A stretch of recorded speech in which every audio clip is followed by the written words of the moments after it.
Hello, hello tout le monde.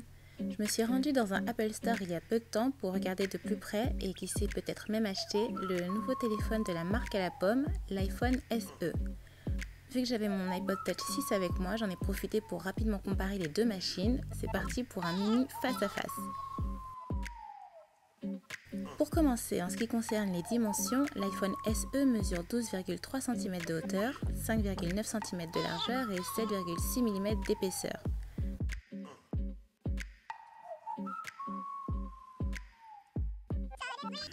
L'iPod Touch 6 est plus fin avec seulement 6,1 mm d'épaisseur, mais ses autres dimensions sont quasiment identiques à celles de l'iPhone SE. Avec son poids de 113 grammes et ses formes angulaires, je trouve la prise en main de l'iPhone SE beaucoup plus agréable que celle de l'iPod Touch qui ne pèse que 88 grammes et qui glisse facilement des mains à cause de ses formes arrondies. Toujours concernant l'aspect extérieur de ces deux appareils, la prise casque est située en bas à gauche dans les deux cas. En revanche, l'iPhone SE possède un micro près de cette prise casque, ce qui n'est pas le cas de l'iPod Touch 6. La fiche technique de l'iPhone SE indique que l'appareil est doté d'une puce processeur A9 dernière génération, d'un écran Retina 4 pouces, du système Touch ID, d'une fonction GPS, d'une connexion 4G, Wi-Fi, Bluetooth et NFC, le tout avec une autonomie pouvant aller jusqu'à 14 heures d'utilisation. De son côté, l'iPod Touch 6 possède une puce processeur A8, un écran Retina de 4 pouces également, d'une connexion Wi-Fi et Bluetooth. L'iPod Touch 6 peut tenir jusqu'à 40 heures avant de devoir recharger sa batterie. La photo et la vidéo sont deux éléments déterminants pour choisir son appareil connecté. L'iPhone SE est équipé d'un appareil photo principal de 12 mégapixels. Il est capable d'enregistrer des vidéos aussi bien en 4K qu'en Full HD. L'appareil photo de l'iPod Touch 6 se contente de 8 mégapixels et peut filmer en 1080p, c'est-à-dire en Full HD uniquement.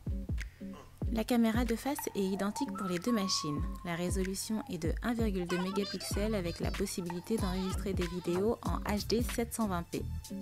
Il y a un flash Retina intégré à l'écran qui accompagne la caméra frontale de l'iPhone SE, ce qui n'est pas du tout le cas pour l'iPod Touch 6. Vu que j'étais en magasin, je n'ai malheureusement pas pu sauvegarder les selfies que j'ai pris avec le smartphone d'exposition, mais j'ai préféré les selfies de l'iPod Touch parce que j'ai trouvé les couleurs plus naturelles, mais ce n'est que mon avis, je suis pas une pro de la photo non plus.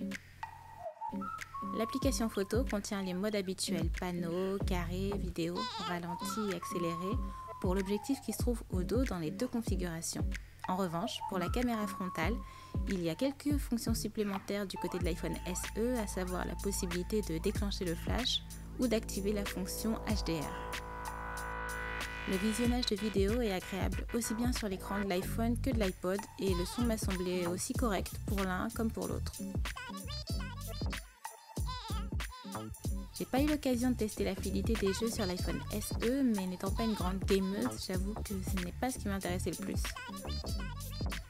L'iPod Touch 6 existe en 6 coloris et 4 capacités de stockage différentes, tandis que l'iPhone SE n'est disponible qu'en 4 coloris et seulement 2 options de stockage. Selon moi, les avantages de l'iPhone SE sont les suivants.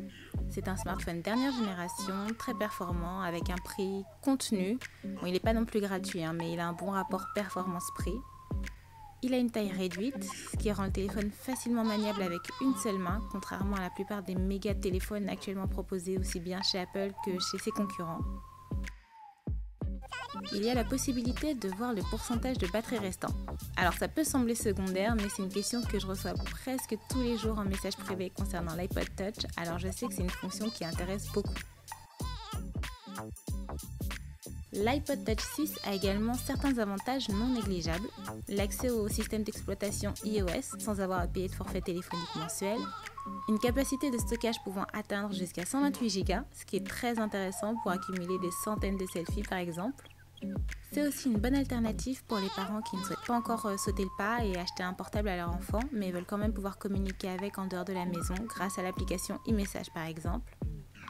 Bon, je vous avoue que je me laisserais bien tenter par l'iPhone SE car mon téléphone commence doucement mais sûrement à rendre l'âme et la petite taille de la machine me plaît bien parce que moi je suis pas vraiment fan des gros téléphones à tenir avec les deux mains. Mais c'est pas une urgence non plus donc je vais encore réfléchir un peu. Et voilà, ce petit comparatif en direct de l'Apple Store est terminé. Je dirais que ces deux appareils feraient de très bons cadeaux après une réussite au bac ou à un autre examen. Alors peut-être que cette vidéo aidera certaines personnes à faire un choix à ce niveau-là. Je vous souhaite à tous une très bonne journée ou une bonne soirée, un bon week-end ou une bonne semaine et je vous dis à très vite.